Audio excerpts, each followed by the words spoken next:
Rascal. மாட்டினுட்டியா first night அன்னைக்கு புருஷன் தூங்காம முடிச்சுக்கிட்டு இருக்கிறதுக்காக பெண்கள் படாத பாடுபடுவா. நீ இந்த காரியத்தை பண்ண முடியாது. கையை விடுங்கண்ணா. நான் என்ன விஷத்தை கலக்கிட்டேன். கையை விடுங்க. எவ்வளவு விஷத்தையே போட்டுக்கலாமே. ஃபர்ஸ்ட் நைட் அன்னைக்கு எந்த பொண்டாட்டியாவது புருஷனுக்கு பால்ல தூக்க மருந்து போட்டு தூங்க வைப்பாளா? புரியாம தான் கேக்குறேன். என்ன வார்த்தைக்கு வார்த்தை ஃபர்ஸ்ட் நைட் வருஷம் 30 நினைவு இருக்கட்டும். கல்யாண வயசுல 3 பிள்ளைகளும் ஒரு பொண்ணு இருக்கா. ரொம்ப நல்லா இருக்கு நீங்க சொல்றது. பகவானே, ஏதோ குழந்தைகள் ஆசைப்பட்டாலே. அப்பா அம்மா உங்க கல்யாணத்தை தான் நாங்க பாக்கல. இந்த 30வது வருஷத்தையாவது கல்யாணம் மட்டும் கொண்டாடணும்னு ஆசைப்பட்டாலே நான் சம்மதிச்சா எல்லாமேவா? அவ்வாசைக்கு அதுக்கு சம்மதிச்சா இல்லையா? யாசைக்கு எதுக்கு சம்மதிக்க போறேன்? ரொம்ப நல்லா இருக்கு நீங்க சொல்றது. போங்க. குழந்தைகள் இல்லாத வீட்டுல கிழவன் துடிச்சு விளையாடுனாங்கிற மாதிரி. அடி ராஸ்கல். யார பாத்துட்டு கிழவங்கிற? எதை பாத்துட்டு கிழவங்கிற? இது பாருங்க. பாக்குறியா? என்ன இப்படி கூத்தடிக்கிறீங்க? சித்த உட்காருங்களே. அப்புறம் எதுக்காடி பெட் ரெடி பண்ணாய்? ஊத்த ரெடி பண்ணா. எதுக்காடி எனக்கு மஸ்டர்லா கொடுத்தாய்? தெரியாதனமா பண்ணிட்டேன். எதுக்காடி எனக்கு மூடு உண்டாக்கினாய்? ஐயோ பகவானே, என்னால உங்களோட பேசி ஜெயிக்கவே முடியாது. இந்த பாருங்க, நான் குழந்தைகளுக்கா காம்ப்ரமைஸ் பண்ணிட்டேன். நீங்க எனக்கா சித்த காம்ப்ரமைஸ் பண்ணிக்கூடாதா என்ன? அடி பாவி, காம்ப்ரமைஸ் பத்தி என்கிட்டயா சொல்றாய்?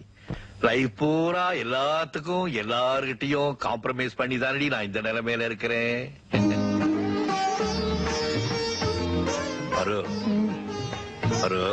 சொல்லுங்க. காலையில மணவரையில உட்கார்ந்து கச்சே சாஸ்திரிகள் சொன்னாரே பிரார்த்தனை பண்ணிக்கோங்கட்டு. நீ எதை நினைச்சு பிரார்த்தனை பண்ணிண்டாய்? நீங்க என்ன பிரார்த்தனை பண்றீங்க சொல்லுங்க. நான் நல்லா இருக்கும் போது என் பொண்ணோட கல்யாணத்தை முடிச்சு வச்சுடுறா பகவானேன்னு வேண்டிட்டேன். எனக்கு என்னன்னா, பகவானே எங்க ஆத்காரோட எல்லா பிரார்த்தனையும் நிறைவேற்றி வைப்பான்னு வேண்டிட்டேன். அது இல்லடி, நோக்குன்னு தனியா ஏதாவது பிரார்த்தனை இருக்குமே? ஒரு பிரார்த்தனை இருந்துட்டு கல்யாணத்துக்கு முன்னாடி. கல்யாணத்துக்கு முன்னாடி என்னது என்னது என்னது என்னது சொல்லிடா. கடிச்சுன்னு சொல்லிடுறேன். பகவானே, கண்ணுக்கும் மனுஷுக்கும் நிறைஞ்ச மாதிரி எனக்கு ஒரு ஆட்டுக்காரர் கொடுப்பான்னு வேண்டிட்டேன். அதான் கொடுத்துட்டானே. மாட்டிட்டோ இல்லையோ? மாட்டிட்டோ இல்லையோ? படுத்துக்கோ படுத்துக்கோ படுத்துக்கோ. படிச்சு பண்ணிட்டேன்.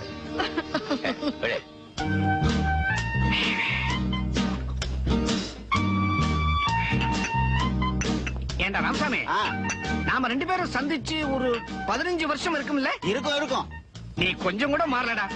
அதே ஆந்த பார்வை, அசட்டு பேச்சு, ஆக்சிடென்ட் ஆன கார் மாதிரி ஒரு மூஞ்சி. அது சரி, செங்கல் பிசினஸ் பத்தி நான் உனக்கு லெட்டர் எழுதினே, அது என்ன ஆச்சுன்னு நேர்ல கேட்டு போலான்னு வந்தேன். முண்டோம் அத பத்தி கவலையே படாதேன்னு நான் பதில் போட்டிருக்கேன்ல. இந்த பாரு, பணத்தை ஃபேக்டரியில போடு, பொறுப்பை என் தலையில போடு.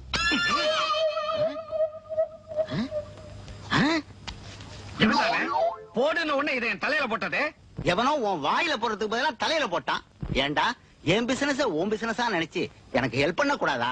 அல்ப பிசினஸ் ஏன் புலம்புற? அதான் எல்லாத்தையும் என் தலையில போடுன்னு சொல்லிட்டேனே. என்னடா இது? இத தலையில நினைச்சானுங்களா இல்ல குப்பை தொட்டின்னு நினைச்சானுங்களா? விழுந்துகிட்டே இருக்குது. அட பாவி, நீயா?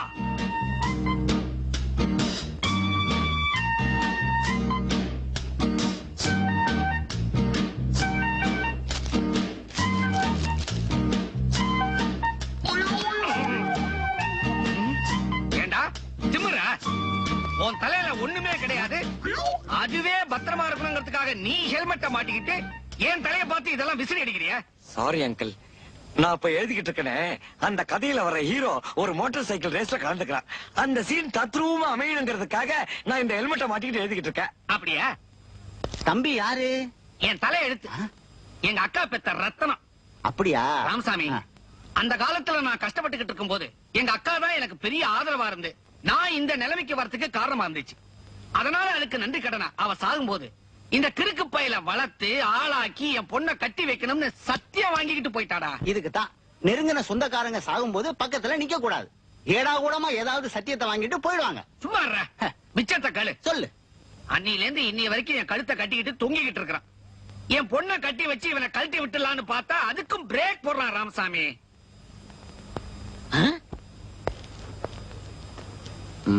மிஸ்டர் ராமசாமி, ரோல்டு கோல்டு விட்டுடு. என்கிட்டயும் ஒண்ணு இருக்கு. மாமா பொண்ணை கட்டிக்கிறத பத்தி எனக்கு ஒண்ணு ஆட்சேபம் இல்ல ராமசாமி. ஆனா எனக்குன்னு ஒரு லட்சியம் இருக்கு ராமசாமி. உனக்கு கூட ஒரு லட்சியமா? ஆச்சரியமா இருக்க. ஏன்பா அவர் ஆசைப்படுறதுல என்ன தப்பு? ஒவ்வொருத்தருக்கும் ஒரு லட்சியம் இருக்காதா? என்னமா நீ வக்கீல் இந்த பயலுக்கு வக்காலத்து வாங்குற? சும்மா இருங்கப்பா நீங்க. மாமா ராமசாமி இப்படி வாடா. என்னம்மா? உங்க லட்சியத்துல உறுதியா இருப்பேன். தோல்வி வந்தா தொடர்ந்து முயற்சிப்பேன். உங்க லட்சியம் நிறைவேற 1000 வருஷம் ஆச்சுன்னா ஆணி அடிச்ச மாதிரி அதுலயே நிப்பேன். அப்பாடா, அப்ப என் லட்சியம் சுலபமா நிறைவேறிடும். அது என்னம்மா உன் லட்சியம்? உங்ககிட்ட தப்பிச்சுட்டு போறதுதான். நான் வரேன்டா ராமசாமி. என்னது? ஏ மஞ்சு, அப்பா பூஜை முடிச்சாச்சு, பேப்பரை தேடுவா. இப்போ எடுத்து ஓடு.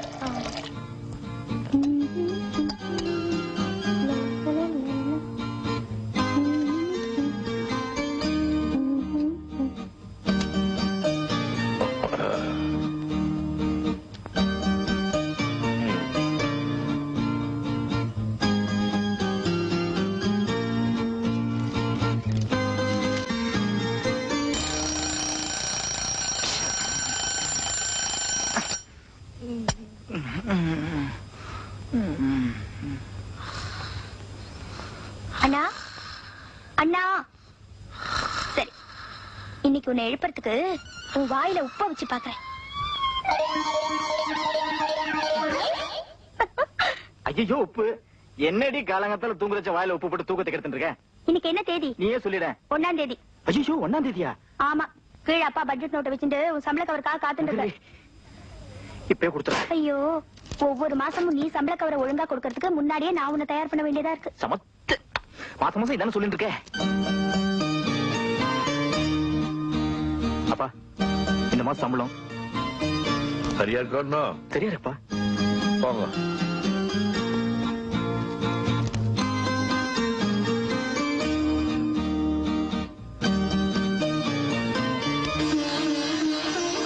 அப்பா நான் பிஎஸ்சி ஃபர்ஸ்ட் கிளாஸ்ல பாஸ் பண்ணிருக்கேன். அது மட்டும் இல்ல காலேஜ்லயே நான் தான் ஃபர்ஸ்ட். அப்படியா? எஸ். ரொம்ப சந்தோஷம், ரொம்ப சந்தோஷம். கங்க்ராச்சுலேஷன்ஸ். தேங்க்யூப்பா. டேய் அனந்தோ, நான் பாஸ் பண்ணிட்டேன்டா. First class. கங்க்ராச்சுலேஷன். தேங்க்யூ. அம்மா, நம்ம சின்னனா ஃபர்ஸ்ட் கிளாஸ்ல பாஸ் பண்ணிட்டானாமா.